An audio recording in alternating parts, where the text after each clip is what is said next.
မျိုးတစ်မျိုးအာမင်ဒီကနေ့တော့ကိုယ်အားသေးတယ်တဲ့တာကိုယ်ဖခင်ရဲ့အမြင်နဲ့မမြင်နိုင်ဘူး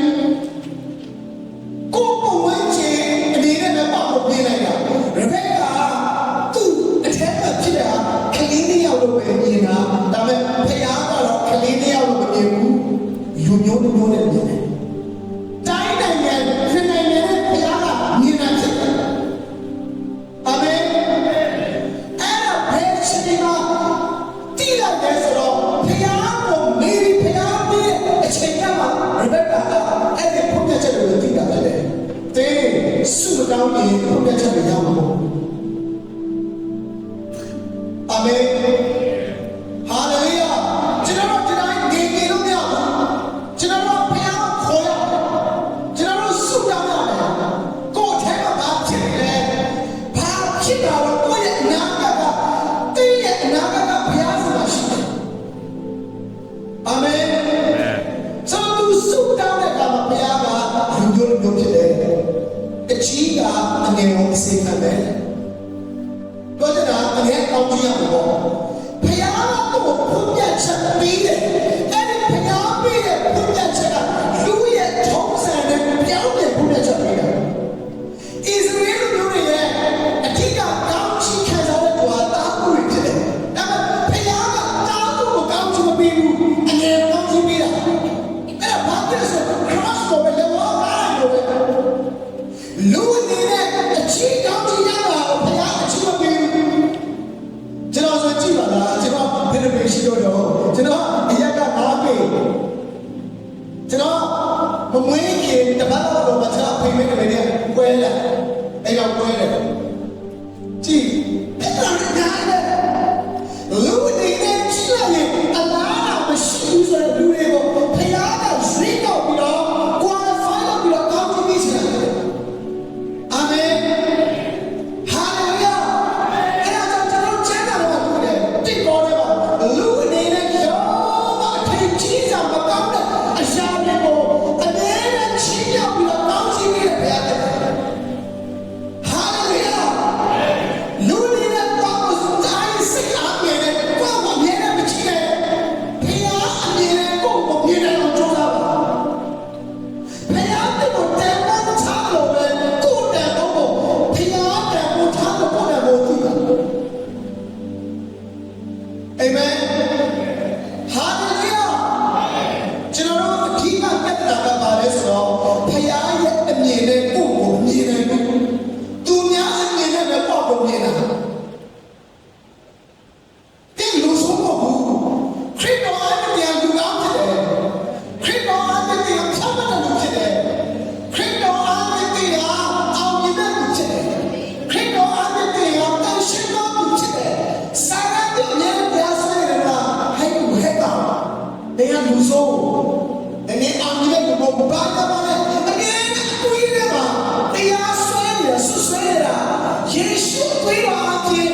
ရှင်းထုတ်တော့ယေရှုတော်ရဲ့ဖေးဆောင်တဲ့က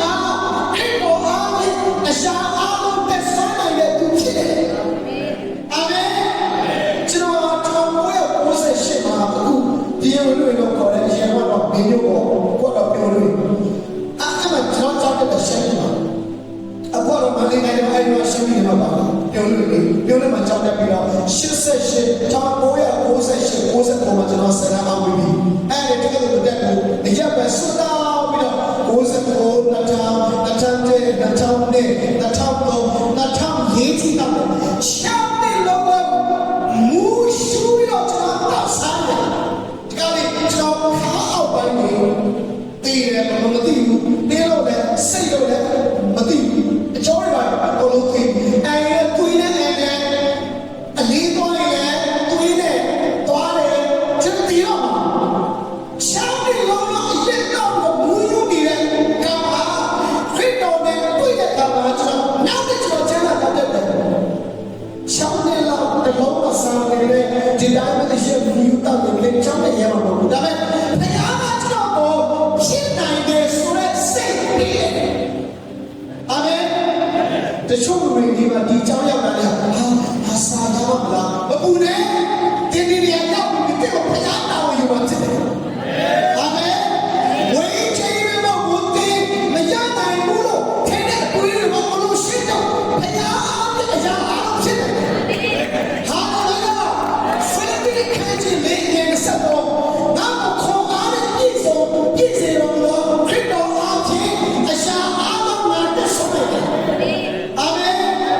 ကျွန်တော်ဘယ်မှာလဲချောင်းတော်မှာအိန္ဒိယမှာသွားတယ်လေမှာကျမ်းစာတောက်တဲ့တော့ yes and no အဲ့အဲ့လိုတော့တည်တယ်ကျွန်တော်တို့တည်ကျွန်တော်ဘာလို့လဲရှောင်းနေလို့ချောင်းနေတော့ရှောင်းတော့မဟုတ်ဘူးရှောင်းနေလို့ဘူးယူနေတာတတိယမှာတခါတော့နှစ်ခါတော့မလေးတော့စားနေတော့ဘောင်းတာအချိုးလေးဘလို့ဖြစ်နေလဲစားတလုံးမဖတ်တဲ့ကောင်ကကျမ်းစာကြောင်းတက်လိုက်တဲ့ခါမှာကတော့ပထမ first semester မှာလေးလာပထမလေးလာတော့ကျွန်တော်ပဲအားမသိဘူးတို့များခိုင်းတို့ပြောရင်လည်းကွာမသိဘူးဟိုမှာဟိုကိုကြီးအိတ်သွားယူဆွဲလဲကွာမသိဘူးဘာမှတို့ခိုင်းရလည်းမသိဘူးဒါမဲ့ကိုယ်စိတ်ထဲမှာထည့်လိုက်တယ်ငါချောင်းနေလို့နေတိုင်းကြည့်ရတဲ့ခါတော့ကလေးကတောက်တဲ့ရက်တော်မှာဝိညာဉ်တော်အဖြစ်နာဖြစ်နိုင်တာဒီစလုံးလေးကငါတို့မရဘူးဘာလို့ငါမရနိုင်ပါလို့ခရစ်တော်အားဖြင့်ငါကြတယ်သူများယူရရနိုင်မှာမဟုတ်ရဘူးအာမင်ဟာလေလုယာရှုတည်ရမလားဖြစ်ပြီးတော့ချစ်ပေးစကားပြောနိုင်တယ်ခွေးတွေတော့ချစ်ပေးရင်စကားပြောတယ်ငါဘာလို့မရပါလို့ခရစ်တော်ငါရှာမယ်ဆိုပြီးတော့စိတ်နဲ့ကိုတင်တယ်နောက်နေ့ကိုဘလောက်ထိရဲလဲဆိုတော့ semester တစ်ခုပဲတက်တယ်ရှောင်းတဲ့လို့အရင်မူယူတောက်နေတဲ့လူပြောင်းလဲပြရတယ်ကျန်တာကြောင့်တက်တယ် semester တစ်ခုပဲ PhD တက်တယ်ပြီးရတယ်နောက်ပြီးတော့ master ချက်ချင်းတက်တယ်ဘာဖြစ်လို့လဲတော့ယုံနေရတယ်အဲ့မှာကျွန်တော်3နှစ်လောက်စာတင်လိုက်တယ်နောက်ဆုံးဘာဖြစ်လဲဆိုတော့ကျွန်တော်တက်တဲ့ကြောင့်လားဂျမဘူဒီနာကလေးမှာအိန္ဒိယမှာ88တော့ကျောင်းပေါ်တော့နေပေါင်း30-40ကျော်ကျွန်တော်6နှစ်လောက်ရက်မူယူနေတဲ့တော့ပြောင်းလဲပြီးတာလည်းကျွန်တော်ကျန်တာကြောင့်တက်တယ် Master MD တက်တယ်နောက်ဆုံး3နှစ်တက်ပြီး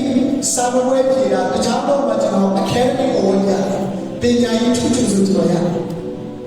ဖျားရှင်ကတော့လိုက်လို့ကြည့်ပါစေဟာလေလုယာခရစ်တော်အားဖြင့်မဖြစ်နိုင်တာမရှိဘူးအာမင်ခရစ်တော်အားဖြင့်အရာအားလုံးဖြစ်နိုင်တယ်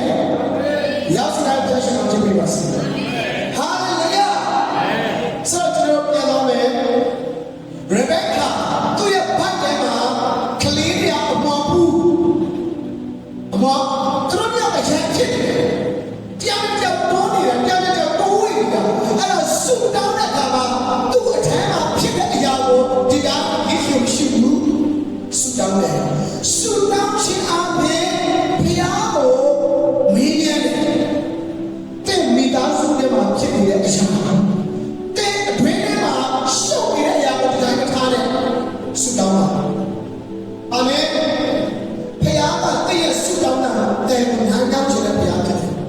တဲ့ကိုဘုရားတဲ့ချက်ပေးချင်တဲ့ဘုရားဖြစ်တယ်တဲ့ကိုကောင်းချီးပေးချင်တဲ့ဘုရားဖြစ်တယ်အာမင်ဟာလေလုယာယေရမိ33ငယ်တော့နောက်ခေါ်တော့ငါတူတယ်မခေါ်ရင်မတူခေါ်ရင်တူတဲ့ဘုရားဖြစ်တယ်အာမင်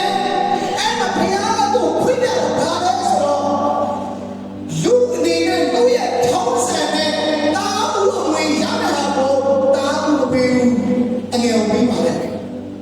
အငယ်ကချင်းတယ်အငယ်ကောင်းကြည့်ရတယ်အဲ့ဒါဘာတော့ချင်လဲဆိုတော့လူအနေနဲ့ဒီကောင်မလေးကဘာချက်တော့မဟုတ်ဘူးဒီကောင်ကတကယ်ဆိုးတယ်လူအနေနဲ့ဖြစ်နိုင်ဘူးဆိုတဲ့အရာတွေကိုနောက်လည်းပြောင်းတော့ကောင်းချီးပေးချင်တဲ့ဘုရားတယ်အာမင်ဟာလေလုယာအဲ့မှာအဲ့ဒီဘုရားချက်ကိုသူ့အမေရေဘက်ကအမြဲတမ်းစိတ်ထဲမှာမင်းချက်ပြုတ်တယ်အမြဲတမ်းတန်ဖိုးထားတယ်ဘုရားချက်ကိုတန်ဖိုးထားပါအာမင်ဟာလေလုယာနံပါတ်1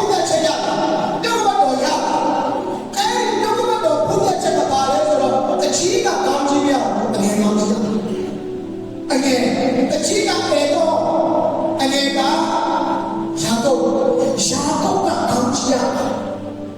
ဒါနဲ့တို့တပြေးပြေးနဲ့ကြည့်ရတော့ဝါဒနာမတူဘူးအကြီးရဲ့ဝါဒနာကအမဲလိုက်တယ်အမဲလိုက်တဲ့နေရာမှာအားကျွမ်းတယ်အမဲလိုက်တယ်ဒါပေမဲ့အငယ်ကတော့မတက်ဘူးအိမ်မှာပဲနေနေကြဘဝ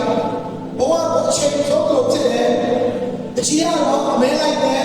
သူအမဲလိုက်တယ်အသားတွေကိုသူ့ရဲ့အဖေဖြစ်တယ်နော်အိဇက်ကလည်းနော်အကျွေးကြီးအော်တော်လေးကိုကြိုက်သွားပြီသူ့အဖေကလည်းတားဘူးအကြီးဖြစ်တဲ့အဲတော်ရဲ့အမဲလိုက်တဲ့ဟာကိုတော့အားကြိုက်တယ်နောက်ပြီးတော့မီယုံပလာထုံးစံဆိုရင်လည်းအကြီးကကောင်းကြီးရအငယ်ကအလားမရှိဘူးနံပါတ်1အငယ်ဖြစ်တဲ့ပြင်နံပါတ်2တော့အမဲမလိုက်တော့သူ့အဖေစိတ်ထဲအောင်တော့မလုပ်တော့ဒါပေမဲ့သူ့ရဲ့အမေရဘက်လာဆိုတော့ဘုရားကစကားတော်တယ်ဖွင့်ချက်ကိုပေးတယ်အဲ့ဒီဖွင့်ချက်နဲ့ဘုရားရဲ့စကားပါလေဆိုတော့အငယ်ကောင်းချီးခံစားလို့ဖြစ်တယ်ကောင်းချီးခံစားနိုင်တော့တဲ့အလားအလာမျိုးရှိကောင်းချီးခံစားနိုင်တော့တဲ့အရေးချင်းပဲသူ့မှာမရှိဘူးဒါဟာကျေးဇူးတော်ဖြစ်တယ်အာမင်ကိုမခံထိုက်တဲ့အရာကိုဘုရားကပေးသနာတာကျေးဇူးတော်ဖြစ်တယ်ကျေးဇူးတော်ဆိုတော့ခရစ်တော်အားဖြင့်တော့ကျွန်တော်တို့ရတာဖြစ်တယ်အာမင်ကျွန်တော်တို့တောင်းလို့မဟုတ်ဘူးကျွန်တော်တို့တက်လို့မဟုတ်ဘူးရှားတော့သူ့ရဲ့နာမည်ကလူလေးဒီလူလေးဘာမှမတက်တဲ့ဘူးဘာမှမကျွမ်းတဲ့သူကတော့ကောင်းချီးကိုတိတ်ပတ်တဲ့သူဖြစ်တယ်ဘုရားကသူ့မျက်နှာပေးတာဘုရားကသူ့ကိုကျေးဇူးတော်ပေးတာအဲ့မှာတော့ကြီးလာတဲ့အခါမှာတဲ့တတိတော့ဒီနေရာကိုကျွန်တော်ပြောချင်တာဖြစ်တယ်သူကပဲနေရင်ကိုသူကချက်ထားတယ်အဲ့ဒါကိုကျွန်တော်တနေ့ကနာယာကုပ်ဒီစားစရာကိုချက်ပြုစေလွင်အဲ့တော့မှလာရေးတချို့ချမ်းတွေမှာပါလို့ဆိုတော့ပဲဒီကိုချက်တယ်အားမလည်းကျွန်တော်တို့ရတယ်မုန်းတဲ့ပဲဒီကိုယာကုပ်ကအဲ့တော့ကိုပြီးနေတယ်ကျွန်တော်တို့ရတယ်သူချက်တဲ့ဟေးကပဲဒီကိုသူချက်နေတာသူမချက်ပဲတိုင်းနေတာမဟုတ်ဘူးသူချက်ထားတယ်နံပါတ်1သူပဲဒီကိုချက်ပြုတ်နေစင်တွင်အဲ့တော့ရောက်လာသူပြင်စင်ထားဒီကောင်းကြီးကို transfer လုပ်မယ်သူ့ရဲ့အကိုစီကနေတောင်းဦးကောင်းကြီးကိုသူ့ကိုစနေဘလို့ယူမလဲဆိုတော့အမြဲစဉ်းစားတယ်သူ့အမေကလည်းသူ့အမြဲတမ်းပြောတယ်နာမကျမ်းစာမှာကျွန်တော်တွေ့ရတယ်သူ့ရဲ့အဖေကအိဇက်ကတောင်းဦးကိုသွားမျက်နှာပြီးတယ်အဲ့တော့ဒါပေမဲ့သူ့ရဲ့အမေဖြစ်တဲ့ရဘက်ခါကတော့အငယ်ဖြစ်တဲ့ရှောင်းကုတ်ကိုမျက်နှာပြီးတယ်ပုံပြီးချစ်တယ်ဘာကြောင့်လဲသူကဘုရားစီကနေဗျာဒိတ်ရထားတယ်ဘုရားစီကနေပြုတ်ပြချက်ရထားတယ်အငယ်ကပါအငယ်ကခေါင်းကြည့်ရမယ်သူဖြစ်တယ်ဆိုပြီးတော့ဘုရားကသူ့ကိုစကားပြောတာဖြစ်တယ်အာမင်အာမင်ဟာလေလုယာအဲ့တော့ရှားထားတဲ့အခါကျတော့သူ့ဘုရားကိုဉာဏ်တော်တယ်နေရာကောင်းချီးခံစားမယ်ဖြစ်တယ်ဘုရားနဲ့တဲ့တာဘူးဘုံဒါပေမဲ့တာဘူးကောင်းချီးကိုတင်ရမှာဘုရားကတော့ပြောနေတာအမေကပုံဝင်လွယ်စေတဲ့တဲ့ကိုနော်ဘုရားကတားအတွက်ဓာတ်ရှိတယ်နော်အမေစီမှာတားအတွက်ယူပါရရှိတယ်ဘုရားချက်မရှိတယ်အမြဲပြောနေတာအဲ့ဒါကြောင့်ကိုကအရေးကြီးတာပါလဲဆိုတော့ကိုအမြဲနှုတ်ကပတ်တော်အားဖြင့်နော်အမြဲဆင်ခြင်ပြီးတော့ကို prophecy ကနာနာပြုတာအားရေးကြီးတယ်အာမင်ငါဖျားပြီးတော့ဆောင်တယ်ငါဖျားအတွက်ကြီးမားတဲ့အရာတွေငါလုပ်တယ်ခရစ်တော်မှာအစီခံမယ်ခရစ်တော်အတွက်ငါတခုခုလုပ်တယ်ယေရှုအတွက်ငါလုပ်တယ်ကိုကိုအမြဲတမ်းဖျားကလုံးဝတော်တဲ့ဆိုင်တဲ့အရာတွေကိုကိုကိုအမြဲတမ်း remind ပြန်လုပ်တဲ့အားရေးကြီးတယ်အာမင်အမေကဘယ်ကတူအဲ့လိုအမြဲတမ်းပြောတဲ့အခါမှာသူ့ရဲ့တားကစိတ်ထဲကိုဆွဲနေတာအဲ့မှာတနေ့တော့ပဲနေရင်းကိုသူက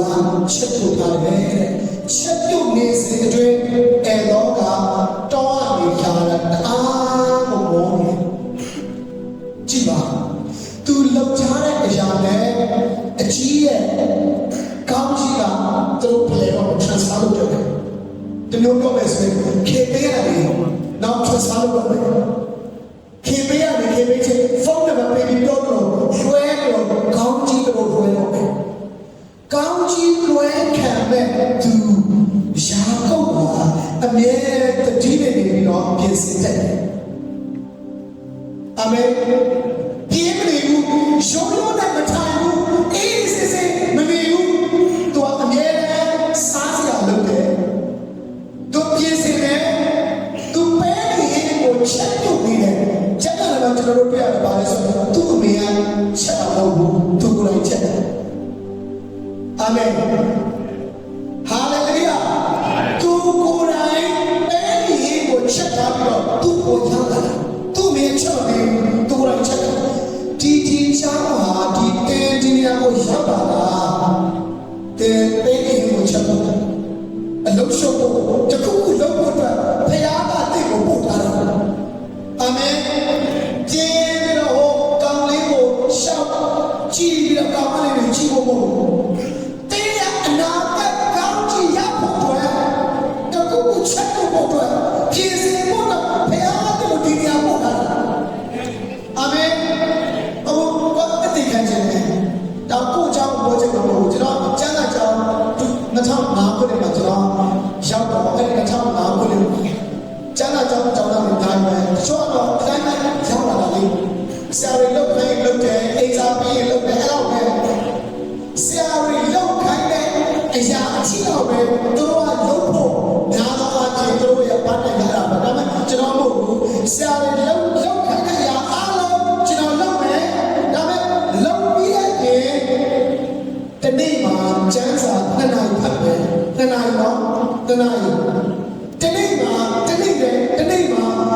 စု3နာရီတောင်းမယ်ကျမ်းစာ2နာရီဖတ်မယ်အဲ့ဒါကျွန်တော် BTA တက်နေစေဒီမို့ကို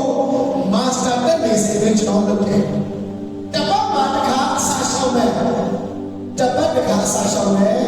တရက်မှာ3နာရီစုတောင်းတယ်2နာရီကျမ်းစာဖတ်တယ်9နာရီအနည်းနဲ့ကျွန်တော်လုပ်တယ်ဘာဖြစ်လို့လဲကျွန်တော်ကအဲ့ဒီကိုကျွန်တော်ချက်တယ်ကျွန်တော်ကြောင်းစင်ပြီးနောက်ပိုင်းမှာဘုရားကိုအတော်ပြုဖို့အတွက်အစင်တင်ပြောင်းကိုယ့်ကိုပြင်ဆင်နေတာတချို့ကြောင်းသူတွေကတော့တော်ကြိုက်တာလုပ်တယ်တော်ဝါဒနာပါရလုပ်တယ်တချို့ယောက်ျားလေးတွေကတော့တော်ဝါဒနာပါရဘောလုံးပုတ်တယ်ဘောလုံးကဲတယ်ချက်တောင်ရိုက်တယ်တို့လုပ်ချင်လို့တအားတော့ပေါ်ကြတယ်ဒါပေမဲ့တို့တည်းရလုပ်တယ်ဘောလုံးမတေးစတော့တို့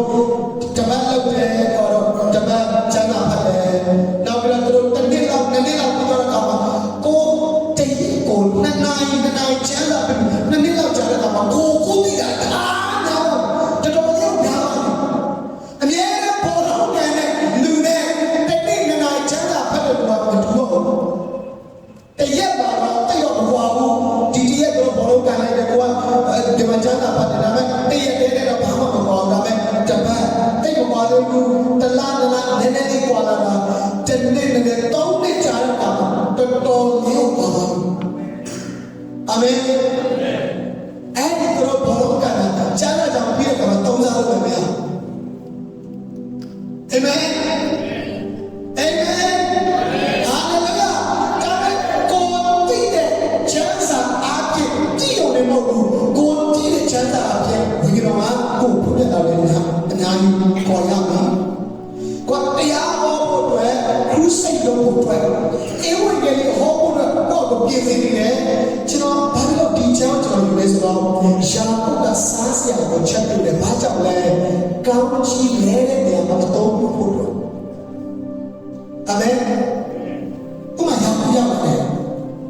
sorry အဲ့တော့ရောက်တယ်အဲ့တော့ဘာလို့စားလဲယာကုပ်ကဘာမှမရှိဘူးဆိုကောင်းချီးရစရာအကြောင်းမရှိတော့ယာကုပ်ကတအားပါနေတယ်အခုခက်ကပါနေတဲ့ခက်ဖြစ်တယ်နော်အာမင်အာမင်တင်မပါနိုင်တော့မရဘူးတအားပါနေတယ်ယာကုပ်ကသူသိတယ်ငါအိမ်မနေရင်တိုင်းနေလို့မရဘူးအတူတူချက်တယ်ငါ့ကိုရောက်လာရင်ငါမေရမယ်ပေါ်လိုက်ပြီဖျားစရာတွေငါမေဟာငါတို့ဖွင့်ပြချက်တွေရတယ် ဒါကြောင့်ငါအသိဉာဏ်မှာအမြဲတမ်းအသက်ရှင်နေတယ်ကျွန်တော်ဒီမှာကြားတာတော့ဒီကျွန်တော်ထင်တော့ဒီယာကုပ်ကအိမ်မှာနေတယ်လို့တော့ပြောတာနေတိုင်းကတင်းချက်နေမှာပဲဘာဖြစ်လို့လဲသူ့ကိုဘိုက်စားတဲ့ချိန်စောင့်တယ်အာမင်ဟာလေလုယာသူ့ကိုဘိုက်စားတဲ့ချိန်ကိုစောင့်တယ်ဘယ်ဒီမှာပြန်လာလဲဘိုက်စားတော့လည်းဘိုက်စားမရှိဘူးနောက်နေ့ချက်ဘိုက်စားကိစ္စမရှိတာပဲတနေ့နေ့တော့သူဘိုက်စားတာပဲအဲ့ဒီဘိုက်စားတဲ့အချိန်ကြရင်ငါလွယ်လွယ်နဲ့မပြီးပြောထားတဲ့ထုတ်ပြချက်နဲ့အညီဖယားကတော့ကောင်းချီးပေးရှင်တာနဲ့အညီတင်းရဲ့တာကူအမွေကိုတော့လွယ်ပါစက်လွယ်ပါလွယ်ပြီးမှငါချက်ထားတဲ့ပဲဒီကိုငါတို့ပြီးမယ်ဆိုတော့သူအများနဲ့တွေးထားတယ်တွေးထားပါစဉ်းစားထားပါပြင်ဆင်ပါဖယားကတဲ့တော့တကားဖို့ပြီးမှဟာလေလုယာမစင်ရတဲ့လူမပြင်ဆင်တဲ့လူတွေတကားဖွင့်ပေးလေတော့မမြင်ဘူးအာမင်အမြဲပြင်လာမှာဒီချောင်းရောက်လာတာဒီအဲ့ပဲလေချက်ဖို့အဲ့ဒါဘာလဲဆိုတော့ဒီကိုတင်ပြင်ဆင်ဖို့ဒီမှာတော့ဘယ်အောင်ကောင်းပြီးပြင်ဆင်တယ်ဒီမှာတော့ဘယ်အောင်တော့ချင်းရောက်ချင်တယ်ဒါပေမဲ့မပြင်ဆင်ရင်မရဘူးအာမင်ယာကုပ်ဟာဘုရားကသူ့အမေရဗက္ကာရဲ့ကိုယ်ဝင်ထဲမှာရှိတယ်ဆိုအတွင်းမှာပဲဘုရားကသူ့အချမ်းစီရှိတယ်တဲ့ဘာမှမသိခင်တဲ့တဲ့တော့ဘုရားကအချမ်းစီရှိတယ်အာမင်ဟာလေလုယာဘုရားကအချမ်းစီရှိတယ်အဲ့ဒီအချမ်းစီကိုရဗက္ကာကိုဘုရားကစားတော့တယ်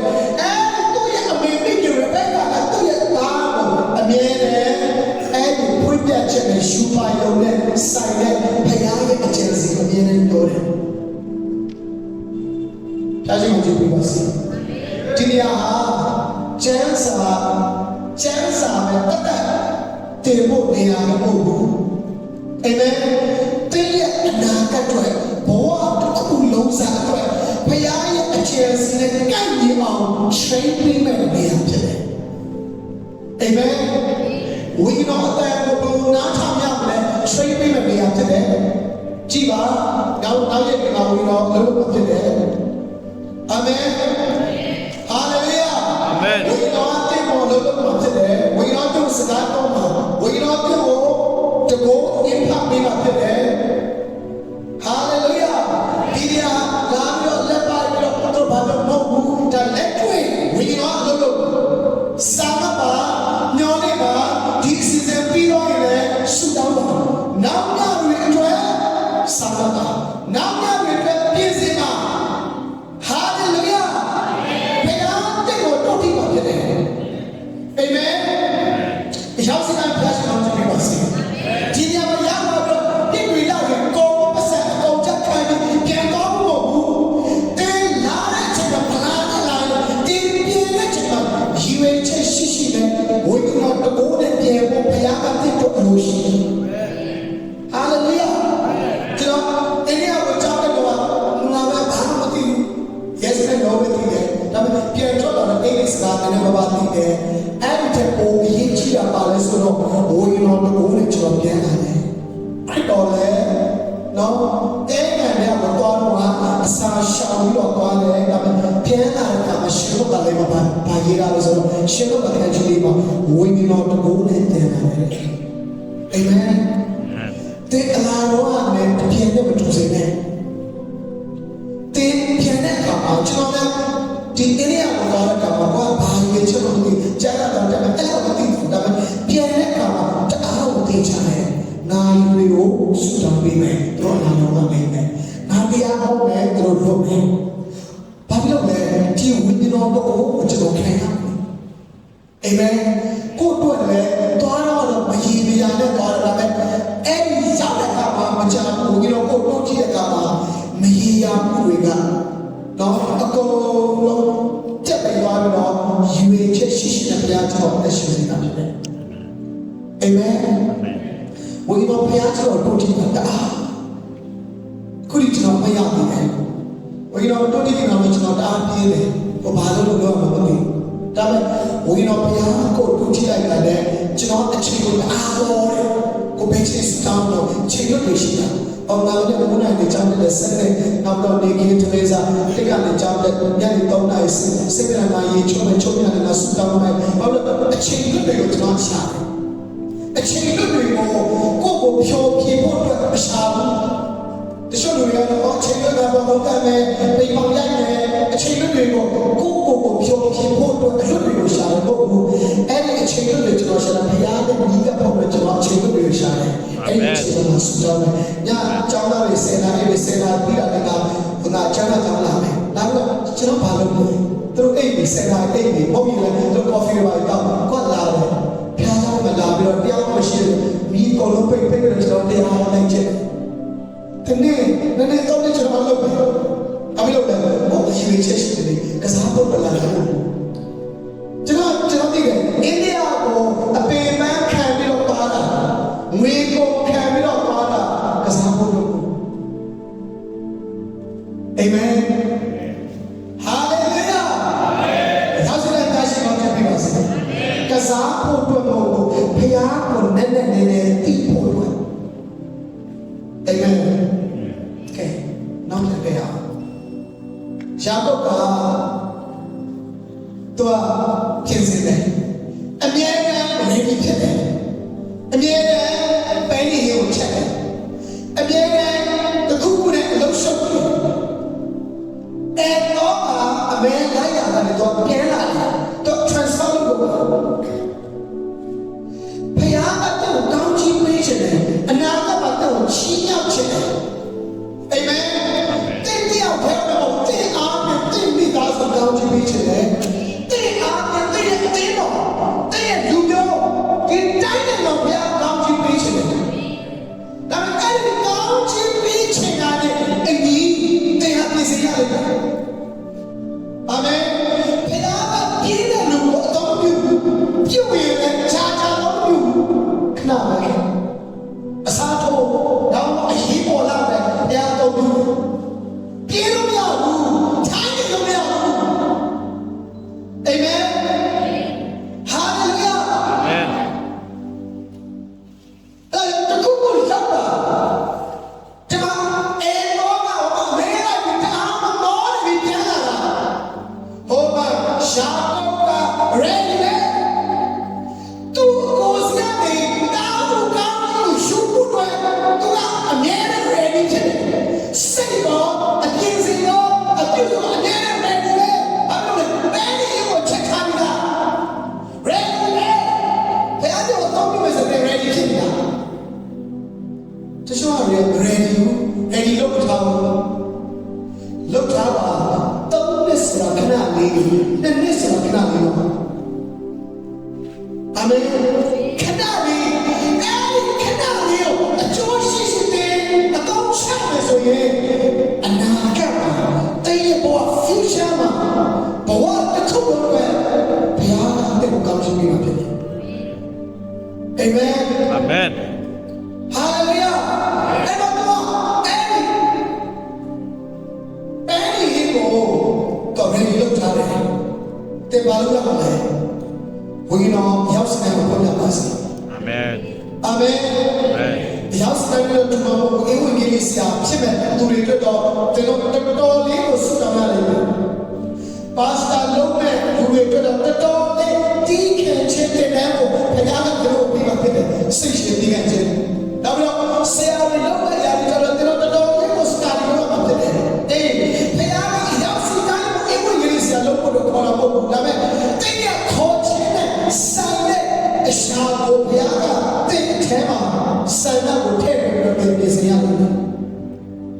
ဆရာတော်တို့ဒီဘာလုံခဲ့တဲ့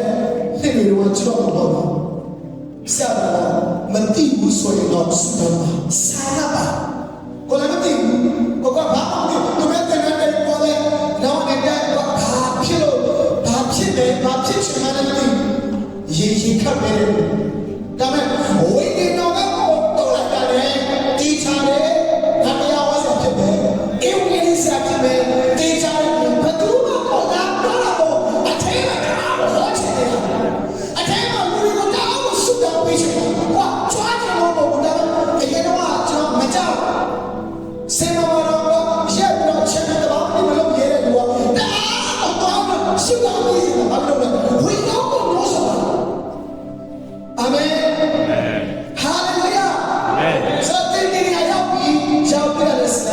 ကျွန်တော်ဘာမှမခံစားရဘူးအထက်မှာဟောင်းကောင်းပဲအထက်မှာဘာမှမရှိဘူးဆိုရင်ဒီဝိညာဉ်နဲ့ကြည့်တွေ့ဖို့လိုတယ်အာမင်အာမင်စာမပါတဲ့ဟေးကအရာသာမရှိဘူးပဲဒီဝိညာဉ်နဲ့မတော်ဘူးဆိုရင်ဒီတစ်ပြီးတော့ချစ်ချာလို့ပြန်ထင်ရလိမ့်မယ်အကျိုးမရှိလို့ပြန်ခံစားရလိမ့်မယ်ဒါပေမဲ့ဝိညာဉ်နဲ့အထူးသင်ဖြစ်တိုင်းတော့ဒီတစ်တွေဟာသင်ဘဝသက်သာတဲ့တကယ်ကိုတန်ဖိုးရှိတဲ့ပြင်ဆင်ခြင်းဖြစ်တယ်အာမင်အာမင်ပါဏဖို့ရေးခြင်းတယ်ဒီကျွန်တော်တို့တဲတော်ဘောထမန်ကတမဟာကျမ်းမှာကျွန်တော်တွေ့ရတယ်ဘုရားကပုံနဲ့ပြတယ်သူတို့တဲတော်ရှိတယ်အဲ့ဒီတဲတော်ဝတ်ပြုတဲ့တဲတော်မှာအရှိဘက်နေထွက်တဲ့အရှိဘက်မှာဣသရေလအမျိုးဆက်မျိုးတွေမှာလူမျိုး၃မျိုးထားပေးရတယ်အနောက်မှာ၃မျိုးညာဘက်တောင်ဘက်မြောက်ဘက်အဲ့လို၃မျိုးနဲ့ဆက်မျိုးဒါပေမဲ့ဒီအရှိဘက်မှာရှေ့ဆုံးသွားမဲ့လူမျိုး၃မျိုးအကြောင်းကျွန်တော်အနေနဲ့ခုကျွန်တော်ဟောတဲ့အားနဲ့တိုက်တော့ကျွန်တော်လည်းဟောချင်တာဖြစ်တယ်ဒီအရှိဆုံးမှာတဲတော်ရဲ့အရှိဘက်မှာဦးဆောင်ပြီးသွားတဲ့လူမျိုး၃မျိုးရဲ့နောက်မှာဘုရားကမိုးရှင်ထားတယ်အဲ့ဒီရှိဆုံးမှာသွားတဲ့လူမျိုး၃မျိုးပါလို့ဆိုပထမဦးဆုံးကျွန်တော်နောက်နေဆိုပြီးပါယူဒကျေကျေလေးပြောပြပါယူဒဆိုတဲ့အဓိပ္ပာယ်ကချီးမွမ်းခြင်းဖြစ်တယ်အာမင်တလို့ဘယ်နေရာဘယ် background တွေလာAG လား Niche လား Methodist လားဘာမှမဆိုင်ဘူးတင်းရဲ့အတင်းတော်ခိုင်းကြတာမဆိုင်ဘူးဖခင်ဟာကျွန်တော်တို့ချီးမွမ်းတဲ့ဖခင်ဖြစ်တယ်အာမင်ဟာလေလုယာကျွန်တော်ပထမဦးဆုံးလူမျိုးတော်မျိုးရှိတဲ့ရှေ့ဘက်မှာအဲ့ဒါယူဒရဲ့ဣစကာပမာလို့ဣတကာနောက်ပြီးတော့တန်ရတာဇာဘလုတာတူစားတဲ့ဒီနာမည်တွေတာတူစားတဲ့ဘာပြီးတော့တာဥဝင်ကလေးရှီမောင်းတို့နော်ရေဘောင်းတို့ဘာလို့ဘုရားမထားလို့မဟုတ်ဘူးအထိပဲရှိတယ်သူတို့တော့ရစစ်နိုင်ဘူးဒီလူမျိုးသုံးမျိုးရှေ့ဆုံးမှာဥဆောင်မဲ့သူတွေမျိုးပြောမယ်ဆိုတော့တိုင်းကောင်းတာပေါ့ရှေ့ဆုံးမှာတော့တဲ့လူတွေဘုရားကိုဝတ်ပြုတဲ့တဲတော်ရဲ့အရှိမနေကြရဲ့မနေရောတော့ရင်တော့အနာနဲ့ပြန်တော့ရှေ့နေတော့ရှေ့ဆုံးနဲ့တော့မဲ့လူမျိုးသုံးမျိုးဟာနောက်နေဆိုပြီးလိုက်တာဆိုရင်ယူဒာဣတကာဇာဘလုနောက်ဆုံးအဖြစ်ရှိနေပြီပါအဲ့ဒီတော့ခုကိုပတ်ထားပါချက်ဆိုပြီးပါယူဒာဣတကာဇာဘလုဟာလေလုယာဆက်ပထမကယူဒာကပါလဲဆိုတော့ရှီမွန်ချင်းအာမင်ရှီမွန်မှာ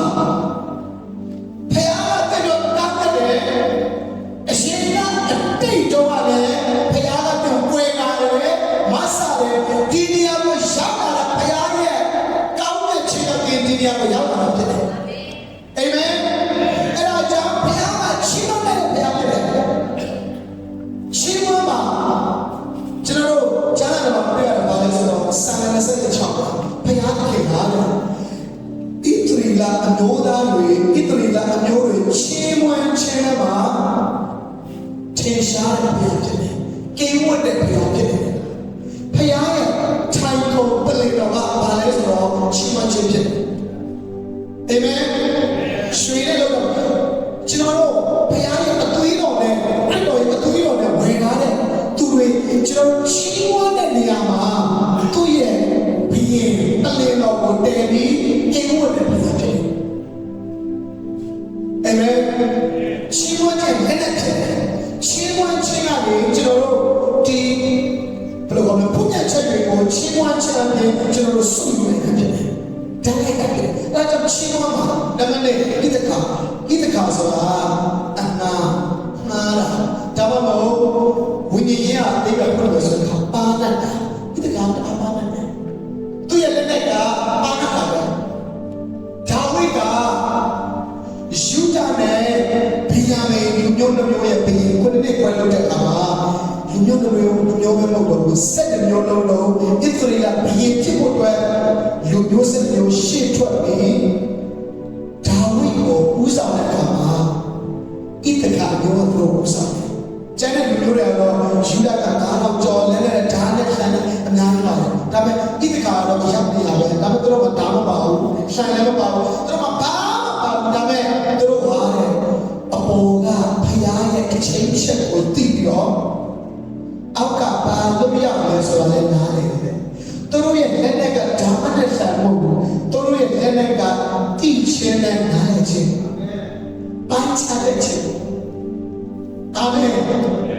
ဟာလေလုယာသူတို့ဘယ်ချိန်မှာဘာလို့ရမယ်ကောင်းကောင်းသိတယ်သူတို့ရဲ့လက်နဲ့ကဓာတ်မှုလှန်မှုသူတို့ရဲ့လက်နဲ့က knowledge discernment wisdom ပညာပိုင်းခြားခြင်းနားလည်သဘောပေါက်ခြင်းသူတို့ရဲ့လက်နဲ့ကအပြင်ပိုင်းလက်နဲ့မဟုတ်ဘူးအတွင်းထဲမှာရှိတဲ့သိခြင်းလက်နဲ့တို့မရှိဘူးအဲ့ဒါဣသခါပဲအာမင်အာမင်ရောက်စတဲ့ပါရှိတော်ကြည့်ပါစေနံပါတ်1ချီးမွမ်းခြင်းနံပါတ်2ဣသခါဆိုတာဘာပါဏတတာပါဏတတို့ပါရှိမဘာမှမတို့ကောင်းကောင်းသိတယ်အဲ့ဒီပါဏတတာကကျွန်တော်တို့ပြောနေတဲ့ရှားကုန်းနဲ့အဲတော်မှာဖြစ်သွားတာ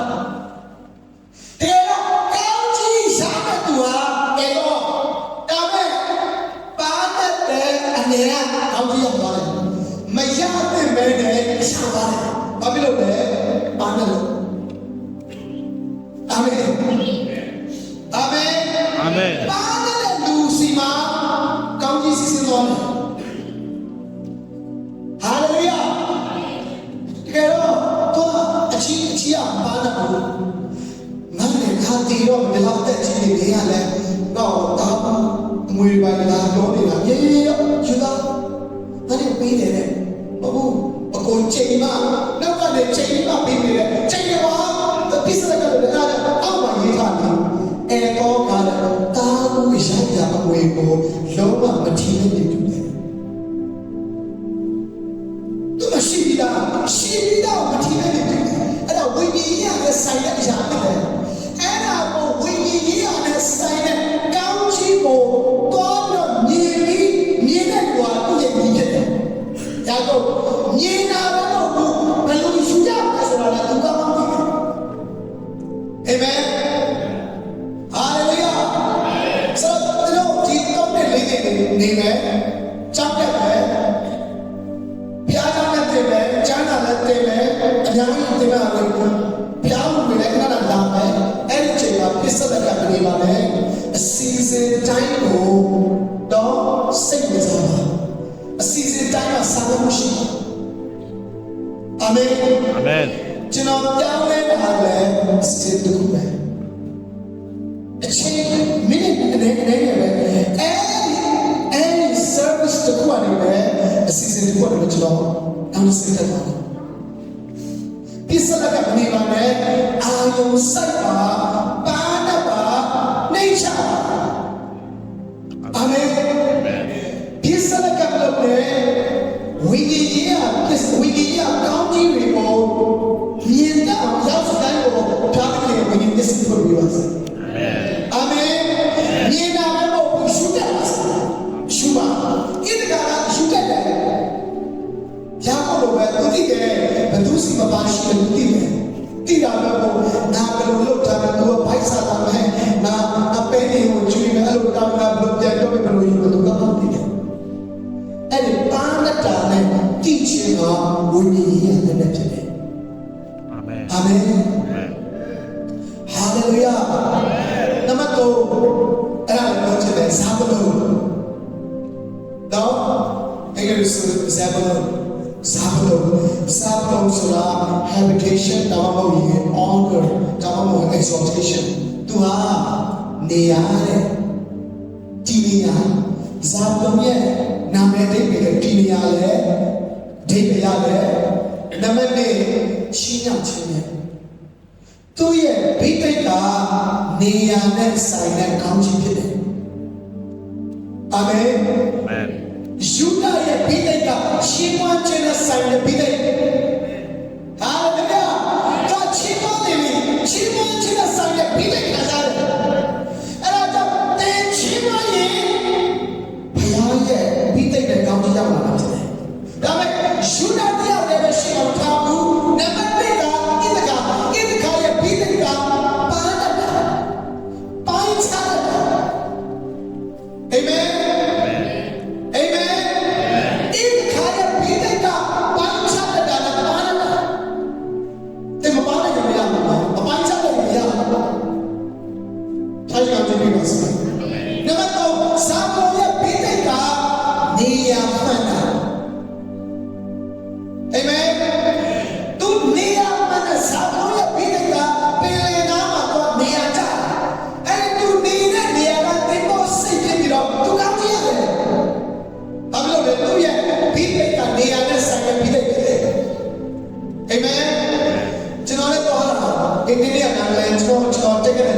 Eastern Bible College ရောက်လာစားပြောတယ်နလာတော်လာရောက်တာမှာတာမောတယ်ဒီချောင်းတွေထွက်ရင်ကောင်းတော့ဘာစဉ်းစားလဲမဟုတ်ဘူးအဲ့ဒီချောင်းမှာဘုရားကကျွန်တော်တို့နော်လုံးဝစီစဉ်ထားတဲ့နေရာဖြစ်တယ်အာမင်ကိုယ့်ရဲ့စိတ်ကြိုက်တော့လောကမှာမရှိဘူးလုံးဝကိုပြည့်ပြည့်စုံတဲ့ချောင်းကိုလိုက်မရှာနဲ့ပတ်တာပါဘုရားတည်းကိုထားတဲ့နေရာကိုကောင်းကောင်းနဲ့သိပါအဲ့ဒီနေရာဘုရားတို့ကောင်းချီးပေးပါဖြစ်တယ်အာမင်ကျွန်တော်ကြောက်တဲ့နေစတဲ့ကြောက်တဲ့ထွက်တဲ့လူတွေများတယ်အကြောင်းကောင်းပါညာနဲ့ထွက်တဲ့လူတွေများတယ်ဒါပေမဲ့ကျွန်တော်တို့နောက်ဆုံးဒီနေတယ်ကျွန်တော်သိတယ်ဒီချောင်းမှာဘုရားကကျွန်တော်ကောင်းချီးပေးခြင်းနဲ့ကျွန်တော်သိတယ်နံပါတ်1ကျွန်တော်ဘယ်လိုသိလဲနံပါတ်1အဲ့ဒီမှာတနေ့မပြည့်ခင်မှာပဲကျွန်တော်ဝိညာဉ်တော်နဲ့တွေ့တယ်ဝိညာဉ်တော်စုကျေးဇူးရတယ်အာမင်ဟာလေလုယာအကြည့်ပြည့်တဲ့ကျွန်တော်ပေါ်ရင်အဲ့ဒီပထမတက်တော့ဝိညာဉ်တော်ကိုတိုးထိလိုက်တဲ့အချိန်က3နှစ်ကျော်တိကျွန်တော်ရှေ့ရပါစေအာမင်ဒီတော့တဲ့နေရာ spiritual emphasis ကိုပြတဲ့အဓိကအရေးကြီးဆုံးတင်ဟာအခုတစ်နှစ်လား3နှစ်လားတော့တဲ့ခီးတော့အရေးကြီးဆုံးဖြစ်တဲ့ဝိညာဉ်တော်တို့ကိုနဲ့တွေ့ဖို့ spiritual emphasis ကိုဆရာတော်ကကျွန်တော်တို့လုပ်ပေးတာဖြစ်တယ်အာမင်ကျွန်တော်ကလည်းခံစားရများရှိတယ်ဒီခါလေးစိတ်အားနေတယ်ငွေကြီးပိုင်းမှာလည်းခက်ခဲနေများရှိတယ်။ညောင်းတဲ့ပေါင်း20ကျော်ကျွန်တော်ကြောင်းတဲ့ပေးစင်တွေမှာဒီကလေးလူတွေနဲ့ပေါင်းတဲ့နေရာမှာလည်းခက်ခဲနေများရှိတယ်။တမဲစားတဲ့နေရာမှာမိကစာကြီးတဲ့နေရာမှာစာလေးတာတဲ့ပိုင်းမှာလည်းခက်ခဲနေများရှိတယ်။ခက်ခဲကပေါင်းစုံပဲဒါပေမဲ့ဘာကျွန်တော်အမြဲတမ်းပတ်ပေါ်လေဆိုတော့ဝိညာဉ်တော်နဲ့ထိတွေ့ခြင်းကကျွန်တော်အမြဲတမ်းတဘိုးပေးတယ်။အတွင်းထဲကတဘိုးပေးတယ်။ Amen. Amen. ငါရိုးရိုးချင်ပါဘူးဘုရားတော်တော်ပြပါဘုရားကိုတော့မဆောင်လိုက်ဒီเจ้าမှာငါအမြဲတမ်းနေဒီเจ้าမှာဘုရားတော်ပြင်ဆင်ပြီးတဲ့အကြောင်းဖြစ်တယ်ငါတင်တဲ့တဲ့ကာလဖြစ်တယ်ဆိုတော့ဝိညာဉ်တော်ပုံနေတဲ့အတိအကျပေးတာဖြစ်တယ်ဇာဗလုန်ရဲ့ပြည့်တဲ့ကနေရာနဲ့ဆိုင်တဲ့ကောင်းချီးဖြစ်တယ်အာမင်ဆိုတော့ဇာဗလုန်ကနေရာမကြမရတင်ဟာကျွန်တော်ကြိုက်တယ်မဟုတ်ဒီတစ်ခါပဲကျွန်တော်ပြောတာပေါ့အရင်ကဒီကျမ်းစာကြောင်းနာမည်ကိုကျွန်တော်တားကြတယ် X Bible College X ဆိုတာဘာလို့တမန်တော်ဘုရားလှုပ်ရှားတာဟုတ်တယ်ဘုရားတို့ကျမ်းစာနေတယ်ကျွန်တော်ပြောတာဟုတ်လားတကယ်တော့ X ဆိုတာလှုပ်ရှားမှုလှုပ်ရှားဝိညာဉ်တော်လှုပ်ရှားတဲ့ချမ်းဖြစ်တယ်ဝိညာဉ်တော်လှုပ်ရှားတဲ့လူဟာအင်းကြီးကလေးတို့မြင်တဲ့လှုပ်ရှားတယ်အာမင်ဝိညာဉ်တော်နဲ့ကျွန်တော်တို့ကပြည့်နေကျွန်တော်ဒီလိုမျိုးပြည့်နေတော့ပြည့်တဲ့ခြင်းမရှိဘူးဝိညာဉ်တော်နဲ့ပြည့်တဲ့လူကပြည့်တဲ့ခြင်းမရှိဘူး Amen. အာမင်ဝိညာဉ်တော်အနာဂတ်တော့တခုခုပိုးဆောင်မပေးတာဖြားနေရှုပါယူနေပြည့်တဲ့ကောင်အဲ့တော့တအားတော့တယ်ဘာလို့လဲရှုလို့နေလို့မရ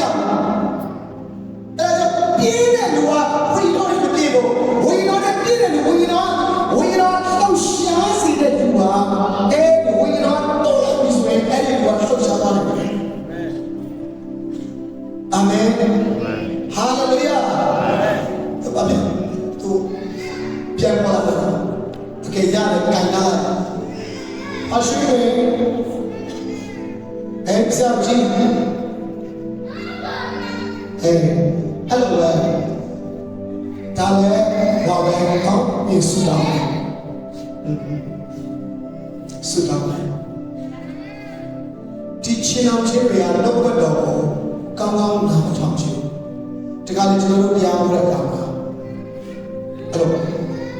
ပေါ်တယ်ဒီဘလိုကောင်းတယ်ဒီနောက်ဆက်တယ်ပဲမဟုတ်ဘူးသူတို့ကနားမထောင်ချင်ဒီဇာတိနဲ့ဒီအမောင်တမိုးတွေကတော့ဘတ်တော်ကိုနားမထောင်ချင်ဘာလို့လဲကျွန်တော်တို့ဝိညာဉ်အစားအစာဖြစ်တဲ့အတွက်အာမင်ဟာလေလုယာကျွန်တော်တို့နောက်ဆုံးရအောင်စာပလုံးကနေရာနဲ့ဆိုင်တဲ့ကောင်းချီးဖြစ်တဲ့ဒီနေရာ X Bible College ကိုဒီမတော်ဆန်းတော့မှာမဟုတ်ဘူး X ဆိုတာလှုပ်ရှားဝိညာဉ်တော်လှုပ်ရှားတဲ့နေရာအာမင်ဝိညာဉ်တော်လှုပ်ရှားတဲ့နေရာတိုင်းမှာလည်းချေရှိတယ်ဝိညာဉ်တော်လှုပ်ရှားတဲ့နေရာမှာယူပါရုံရှိတယ်ဆိုတော့ဒီနေရာကိုရောက်လာတာမတော်ဆန်းမဟုတ်ဘူးဘုရားကတည်းကစာပလုံးကောင်းချီးပေးခြင်းအာမင် Amen. Hallelujah. ဒီနေရာကိုရောက်လာပြီးတော့ negative အနောက်လက္ခဏာမမြင်နဲ့ဟိုတွေးဒီတွေးမလုပ်နဲ့အနောက်လက္ခဏာကိုလိုအပ်တဲ့အရာတွေပဲမြင်နဲ့ဒီတင်ဒီနေရာကိုရောက်လာတာကြောင့်ရှိလို့ဘုရားရဲ့အကျင့်ရှိလို့ရောက်နေစဉ်အတွင်းမှာကောင်းကြီးရနိုင်တဲ့လောက်ယူအောင်ကြိုးစားတာအာမင်ဆရာမဘုရားနောက်ပိုင်းကျဆရာတွေနိုင်ရောက်လာမယ်ဘုရားလုံးရှာမယ်အဲ့ဒီကလည်းအလဲနဲ့ရှာဖို့လို့ပဲပြင်ဆင်ထားပါအာမင်ပြင်ဆင်ထားတယ်လို့စာမတဲ့လူကအလဲနဲ့ဝိညာဉ်နဲ့ဖြစ်နေတယ်ကျွန်တော်နောက်ဆုံးသက်ခံချင်တယ်ကျွန်တော်ဒီ area မှာကျောင်းတက်နေစဉ်တွင်2005ပါPastor Several လို့ပဲ Pastor တွေဘိုးအကုန်လုံး Pastor တွေကျွန်တော်တို့ကျမ်းစာကျောင်းမှာ Pastor တွေတင်နေလာပြီးတဲ့အမေရိက David Keller ဆိုတဲ့တရားပါလေကျွန်တော်တို့ကတော့သိတဲ့အတိုင်းပဲကျမ်းစာကျောင်းသားတွေရေခတ်ရတယ် Pastor တွေလည်းပြင်ရတယ် Pastor ဒီမှာပေါ်တာကျွန်တော်တို့နိုင်ငံလေးမှာနိုင်ငံလေးပြည်နယ်ထဲမှာအကြီးဆုံးမြို့အဲ့ဒီမှာကျွန်တော်တို့ဘာဖြစ်တော့ဆိုတော့ကျွန်တော်တို့ကရေခတ်ရတယ်ဒါအချာဆန်ရတယ်ဒါဆန်တဲ့ကမှာပြင်စင်ထားတယ်ဘယ်လိုလဲပြင်စင်ထားလဲကျွန်တော်စာအုပ်ဖတ်တယ်ဗန်ဟင်းစာအုပ်ဖတ်တယ်ယုံကြည်ချိုးစာအုပ်ဖတ်တယ်ညမှာလဲဘယ်လိုလဲသူများအဲ့ဒီချိန်ပဲကိုဆူတောင်းနေတာပဲတောင်းတော့လည်းဘာမှဖြစ်တာမဲ့တအားကိုစာနဲ့ပြီးဆူနာတောင်းချင်အားဖြင့်ကျွန်တော်ပြင်စင်တယ်ဘာပြင်စင်လဲကိုစိတ်ကိုပြင်စင်တယ်ကျွန်တော်မမိသေးတာတမန်တော်ဘုရားနဲ့ဝိညာဉ်တော်ဖျားတဲ့ရောက်ခါဒီမှာဆေးရဲ့တော့မတော်ခဏဆူတောင်းတယ်ဆူတောင်းချင်အပ်တဲ့ဝိညာဉ်တော်တို့ဆောင်တယ်ဆူတောင်းချင်အပ်တဲ့တို့ပြင်ဆင်တယ်အာမင်အာမင်အာမင်ဟာလေလုယာအာမင်လက်ချင်ကပ်ပါဆူတောင်းတယ်လက်ချင်ကပ်ပါပြင်ဆင်ထားပါအာမင်အာမင်အာမင်ဆန္ဒပါဝိညာဉ်တော်ဖျားလို့မှာဖြစ်တယ်အာမင်ဟာလေလုယာအာမင်အဲ့မှာကျွန်တော်တို့အဲ့ဒီပါစတာဆက်တယ်လို့လည်းကျွန်တော်ရှင်းခဲ့တယ်အမတားဆန္ဒပြီးဆန္ဒတော့ကျွန်တော်က master level ကို BTH first semester ကျွန်တော်တဘာပြီးတော့ကျွန်တော်တခါမှလည်းကျွန်တော်ပြောပြီးသားလေကျွန်တော်စင်ပေါ်ခဲ့ရတာအကြောင်းဒါပေမဲ့ဝီရောတာလို့ဆိုတော့ကျွန်တော်တချင်းဆိုချင်တယ်နော်ဘာဆိုတော့လို့ here's all the magnificent ဆိုတယ်အဲ့ဒါလည်းချင်းကြည့်ပြီးတော့ဒီနေ့တော့မရဘူးလက်ပြန်မဆိုတယ်အဲ့လက်ပြန်တချင်းလို့ဆိုဖို့တအားကိုစိတ်အားထက်တယ်ညလည်းဆိုတော့ကျွန်တော်ဒီမှာပေါ့ကိရာတီးတယ်ကိရာတီးကကျွန်တော်သိတယ်ကျွန်တော်ကိုတချင်းဆိုတော့ပဲအဲ့လိုပဲဖြစ်တယ်အဲ့တော့လည်းတရားဟောဆိုအမေရိကန်လေးရောက်နေတယ်ကျွန်တော်ပြိတ္တတွေချီးပြီးဒီကလည်းလုံးမိတ်ပြီးတော့ကျွန်တော်ဆိုတယ်အဲ့တော့ကျွန်တော်ခေါင်းမရဘူးခွန်ရမရဖို့လည်းမသိဘူးဒါပေမဲ့ကိုကဆိုကြလို့ဆိုတာဝီလောလို့ဆိုတော့ပြီးတာလည်းကျွန်တော်ကဖြစ်တယ်ဒါပေမဲ့ကျွန်တော်မမြင်လိုက်ဘူးကိုကရှေ့မှာရှိတဲ့လူတွေပဲကြည့်တာအနောက်မှာရှိတဲ့ဆရာတာအတိကိုမမြင်ဘူး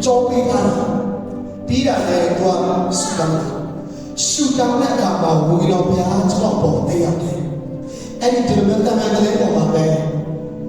ပါစတာတင်ငန်းဖြစ်တဲ့ရေခတ်တဲ့ဒီချေပထမနေ့ချောင်းလာကျွန်တော်ဝီတော်ကျွန်တော်တို့ကြည့်တယ်ကျွန်တော်တမန်တော်လေးပေါ်မှာတယ်ကျွန်တော်ဘုရားသိတယ်ဘုရားကျွန်တော်ရဲ့တည်ဖြစ်တယ်လုံးဝမလိမ်ဘူးဆိုတော့ဘုရားသိတယ်အခြားသောဘာသာစကားတခါမှတင်လည်းမတင်ဘူးကြားလည်းမကြားဘူးလဲတာလည်းကိုဘာဖြစ်မှမသိဘူးကိုပစက်တယ်အခြားသောဘာသာစကားထွက်တယ်အရှိတော်လည်းတိုင်းပေါ်ချင်ပါစေအာမင်ဘယ်လိုလုံးမရဘူးကိုပုံတော့ကတော့အမြဲတမ်းအသိစိတ်ကမလုပ်ဘူးဘလုံးမလုပ်ဘူးနေရတော့ချင်တယ်ငါဘာလို့တော့တာမလဲကိုပုံတော့ရတယ်လို့နေတယ်ဘာလို့လဲကိုပုံတော့ကပြောတာမဟုတ်လားကိုဝင်ပြောတာကိုတော့ကတော့စစ်တယ်ဘာပြောတာလဲပြောတာဘာပြောတာလဲကိုမင်းနဲ့ဒါပေမဲ့ဘာကိုတော့လို့ဘာလို့လဲတိတ်ကောစပေးတယ်မှာအခြားတော့ဘာစကားပြောတယ်ဘာလဲသူ့ရဲ့စိတ်နဲ့ဘုံတော့ကပြောတာမဟုတ်ဘူးသူ့ရဲ့ဝိညာဉ်နဲ့ပြောတယ်အာမင်တိတ်တော့ဟာလို့ပြောတယ်စက်လေးလာချင်တော့ကိုကစားလို့ပြတော့ရတာဖြစ်နေတဲ့အရာတွေဖြစ်ပေါ်တာတင်ဒီကြောင်းရောက်လာတာဘုရားရဲ့ချက်စီပဲတင်ဝိညာဉ်ရမှာအစ်တွေအများကြီးဘုရားကတင်ပို့ပြမှာဖြစ်တယ်အာမင်အာမင်ဟာလေလုယာအဲ့လိုအစ်အရှာမဖြစ်ပြီးနောက်ပိုင်းမှာကိုယ့်ရဲ့တက္ကသိုလ်တဖြည်းဖြည်းနဲ့ပြောင်းလဲလာတဖြည်းဖြည်းနဲ့ဘုရားကအစစ်ညှစ်ပေးတာဒီစားရဲဒီနေရာမှာကိုယ်တွေ့နေရာကောင်းဖြစ်တယ်နေရာမှာဖြစ်တယ်ဒီနေရာမှာဘုရားကျွန်တော် train ချင်တယ်ကျွန်တော်သင်တန်းပေးချင်တယ်ကျွန်တော်ကောင်းသိတယ်အဲ့ဒါမှာဆရာကြီးအားနေတာကိုလည်းကျွန်တော်မြင်တယ်ဒါပေမဲ့အဲ့နောက်ပိုင်းမြင်တော့ဘာကြောင့်လဲအဲ့ဒီဆရာကြီးအားကျွန်တော် train ချင်တာဖြစ်တယ်ဒီအခြေအနေအားဖြင့်ဘုရားကျွန်တော် train ချင်တာဖြစ်တယ်ကျွန်တော်တို့ရေတအားခဲ့တယ်ဒါလည်းဟုတ်ကိုရေခဲ့ရတယ်ပုံနဲ့လေဒါပေမဲ့ဘယ်လိုပဲဖြစ်ဖြစ်ဒီနေရာမှာကျွန်တော်တို့နေရာမှာဖြစ်တယ်ဆိုတာဒီတဲ့နေ့ကစပြီးတော့ complain လုပ်တယ်ဘာလို့လဲဒါဟာဇာမလုံးကောင်းဖြစ်တယ်အာမင်ဒီနေရာမှာတိတ်တော့နေရာမှာဖြစ်တယ်အာမင်အပြည့်မှာဆန္ဒပြုနေတယ်ဟိုဘုရားအားနေတဲ့နေရာကိုချုံးနေတဲ့နေရာကိုဆန္ဒကမြင်ဖို့တိတ်အောင်တော့ဘယ်မှာအတွေးတွေထည့်လိုက်တဲ့အချိန်မှာမှတ်ထားပါစာပလုံးကောင်းကြီးဒီနေရာမှာငါ့အတွက်နေရာမှာဖြစ်တယ်အာမင်နေရာကောင်းလို့မပြောဘူးနေရာမှန်ကောင်းတာပဲမရဘူးနော်အင်ဂျီကျွန်တော်ဒီမှာကနော်ဝေးမှာနေတာကျွန်တော်အင်ဂျီတစ်ထည့်ဖို့တောင်းမယ်ဈေးလက်ကြီးနဲ့လာတော့ဘလို့မရဘာလို့လဲချင်Triple extra အားနဲ့ဝလာရည်ခေါင်းလုံးပဲဘလို့မမရကောင်းတယ်ဒါပဲကျွန်တော်နဲ့တော့ကဲဒီနေ့ကျွန်တော်နဲ့တော့မယ်ဈေးကြီးဒါမှတော့ပဲကျွန်တော်နဲ့တော့တာဝယ်ရပါမယ်ကောင်းတာဝယ်မကြည့်နဲ့ဖခင်ကကိုယ်တို့ချားပြီးတဲ့ကိုယ်နဲ့တိတ်တော်တဲ့နေရာကိုလည်းရှိတယ်အာမင်အာမင်ဟာလေလုယာဒီကြောင့်ကဘာမှကောင်းကောင်းကြောင်းတော့ဒီကြောင့်ဒီမှာလည်းမလာကောင်းကောင်းကြောင်းစစ်စစ်ပဲဒါပေမဲ့အဲ့ဒါကိုအရေးမရှိဘူးဒါပေမဲ့တိတ်အတွက်ဘုရားကထားပြီးထားတဲ့ကြောင်းတယ်အာမင်နေရာမှန်ဖြစ်တယ်အဲ့ဒီဘုရားကအကောင်းဆုံးမကောင်းမပေးဘူးနေရာမှန်တဲ့ချိန်မှာဘုရားကောင်းချပေးတယ်အာမင်အာမင်အဲ့ဒါကြောင့်ယူဒချီးမွမ်းပါဣသခါပန်းနဲ့ပြီးတော့ပိုင်ချတတ်ပါနံပါတ်3နေရာမှာရောက်နေဆိုတဲ့အမိစတဲ့တွေပါနောက်ဆုံးကျွန်တော်တို့စကားမဖြစ်တယ်နော်ကျွန်တော်ပြချင်တယ်ဒီကြောင်းမှာနေရာမှာရောက်လာပြီတင်ပြင်စင်ဖို့နော်တဲနေရင်ချက်ဖို့တော့ယာကုပ်ကအမြဲတမ်းအတိရှိနေလို့တင်လဲကောင်းချီးရဖို့အတွက်ဝိညာဉ်ကောင်းချီးရဖို့အတွက်ဘဝတသက်စာအနာဂတ်အတွက်တင်ပြင်းနေလို့မရဘူးပြင်စင်ပါစိတ်နဲ့ပြင်စင်ပါလုံအားနဲ့ပြင်စင်ပါအချိန်နဲ့ပြင်စင်ပါကြိုးစားမှုအဖြစ်ပြင်စင်ပါအာမင်မရထိုက်တဲ့